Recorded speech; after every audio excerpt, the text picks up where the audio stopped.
চুরি করতে ঢুকেই নুরুচোর দেখলো বেডরুমে মেয়েটি তখন শাড়ি চেঞ্জ করছে। বুকের আঁচলটা ফেলে দিয়ে মেয়েটা যখন ব্লাউজের হুকগুলো খুলছিল তখন নুরুর শরীরটা যেন কেঁপে উঠল। মেয়েটার কোমরের নরম মাংস যে কোনো পুরুষের মনে তোলা দিতে সক্ষম।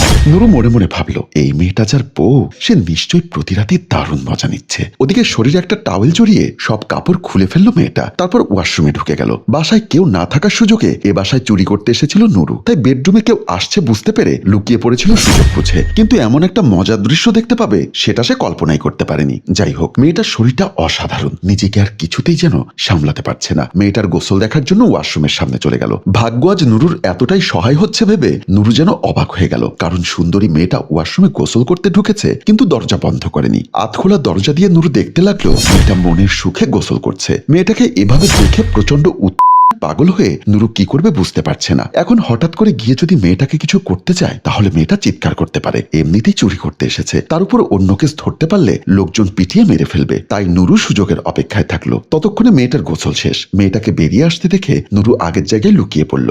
এদিকে ওয়াশরুম থেকে বেরিয়ে মেয়েটা হাতে পায়ে নানা রকম ক্রিম মাখতে লাগলো। ভাগ্য যেন আজ নুরুর ধৈর্যের পরীক্ষা নিচ্ছে, আর কিছুতেই অপেক্ষা করা যাচ্ছে না। তাই নুরু মনে মনে বলল, আজকে যা হয় দেখা যাবে, কিন্তু এরকম জিনিস আমি আর পাবো না, আর সহ্য করতে পারছি না কিছুতেই। বাপের জন্মেও এরকম জিনিস দেখিনি, আর এটা আমার, এটা চাই। তাই সে দ্রুত মেয়েটার সামনে চলে গেল। ততক্ষণে মেয়েটা একটা পাতলা জামা পরে ড্রেসিং টেবিলের সামনে এসে দাঁড়ালো। হঠাৎ আয়নার পেছনে নুরুকে দেখতে পেয়ে হাসি মুখে বলল, এতক্ষণে সামনে আসার সাহস হয়েছে তাহলে? কথাটাতে নুরু আকাশ থেকে পড়ল। তার মানে কি এতক্ষণ মেয়েটা সব বুঝতে পারছিল? তাহলে এতক্ষণ কিছু বলল না কেন? অন্য যে কোনো মেয়ের এতক্ষণে চিৎকার করার কথা, কিন্তু এই মেয়েটার মুখে হাসি দেখে মনে হচ্ছে সে অপেক্ষা করছে নুরু আসার জন্য। কি হলো, ভাবনায় পড়ে গেলে যে? সারাদিন ভাবতে থাকলে পাখি শিকার করবে কখন? নুরু কাছে এসে বলল, আপনি কি করে জানলেন আমি এসেছি? তাছাড়া আপনাকে দেখে এত স্বাভাবিক মনে হচ্ছে কেন? মেয়েটা তার দিকে ঘুরে হাসি মুখে বলল, তুমি যে গাছের মিষ্টি মিষ্টি ফল খেতে চাচ্ছ এটা তো সত্য।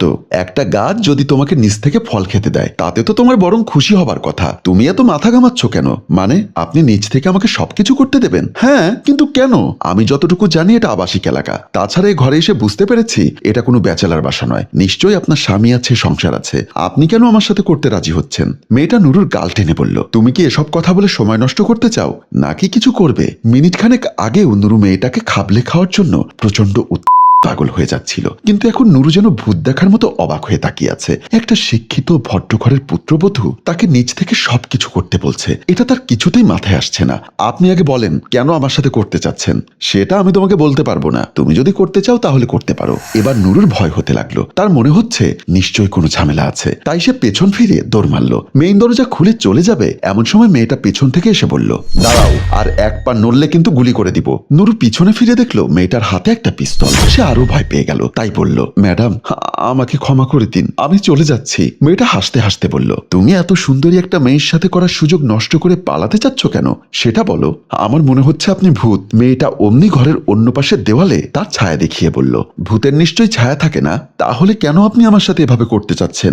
আমি সকালে দেখেছি আপনি মেয়েকে স্কুলে দিতে গেছেন, সেই সুযোগেই আমি আসলাম। তাই আপনার স্বামী পারে না এটা তো হতে পারে না। মেয়েটা এবার চুপ হয়ে গেল। তারপর বলল, শুনতে চাও আমার কাহিনী? তাহলে শোনো। কাল দুপুরে নিজের হাতে রান্না করে অফিসে আমার স্বামীর জন্য খাবার নিয়ে গিয়েছিলাম, কিন্তু তার কেবিনে ঢুকতেই দেখলাম সে অন্য একটা মেয়ের সাথে ক্ষুধা মিটাচ্ছে। আমার স্বামীকে আমি প্রচন্ড ভালোবাসি। এরকম একটা দিন আমার দেখতে হবে জানলে তার আগেই হয়তো আমি বিষ খেয়ে মরে যেতাম। আমার স্বামী আমার উপস্থিতি টের পেয়ে আমাকে নানাভাবে বোঝাতে লাগলো। তার মুখের দিকে তাকিয়ে এক দৃষ্টিতে তার মিথ্যা কথা বলা দেখছিলাম, আর মেয়েটাও তার সাথে পাল্লা দিয়ে সমানে আমাকে নানাভাবে বোঝাতে লাগলো। আমি নিজের চোখে যে দৃশ্য দেখেছি সেটা মিথ্যা প্রমাণ করার জন্য তারা নানা রকম ঝুড়ি ঝুড়ি মিথ্যা কথা আমাকে বলতে লাগলো। শোনো নওশাদ, আমার যদি ক্ষমতা থাকতো আমি এক্ষুনি তোমাকে গুলি করে মেরে ফেলতাম। আমার ভালোবাসাকে অপমান করার জন্য তোমাকে শাস্তি হিসাবে মৃত্যু দিলে সেটা কম হয়ে যাবে, কিন্তু আমাকে যে কষ্ট তুমি আজ দিয়েছো তা দ্বিগুণ করে তোমাকে ফিরিয়ে দিব। তারপর বাসে এসে একবার ভাবছিলাম আত্মহত্যা করব, কিন্তু শেষ মুহূর্তে গিয়ে ভাবলাম আমার ছোট মেয়েটার কি হবে? আমি চলে গেলে যদি ওকে অবহেলায় বাঁচতে হয়, তাই আমার মেয়ের কথা ভেবে আত্মহত্যার সিদ্ধান্ত বাদ দিলাম।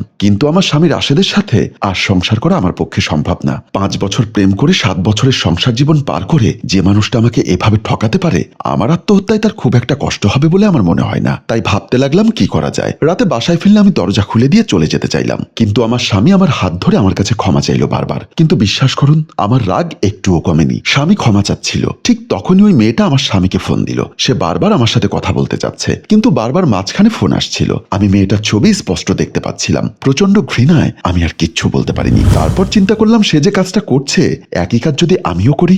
অন্তত একজন পুরুষ কখনোই নিজের স্ত্রীকে অন্য কারোর সাথে বিছানায় দেখতে পারে না। সে নিজের স্ত্রীকে ভালোবাসুক আর না বাসুক, নিজের স্ত্রীকে অন্য কারোর সাথে বিছানায় দেখলে 100 বার মরে যাবার মতো বুকের ভেতর যন্ত্রণা হবে। তাই আজ মেয়েকে স্কুলে নিয়ে যাবার সময় তোমাকে যখন বাসায় ঢুকতে দেখলাম, তখন তাড়াতাড়ি বাসায় ফিরে এলাম।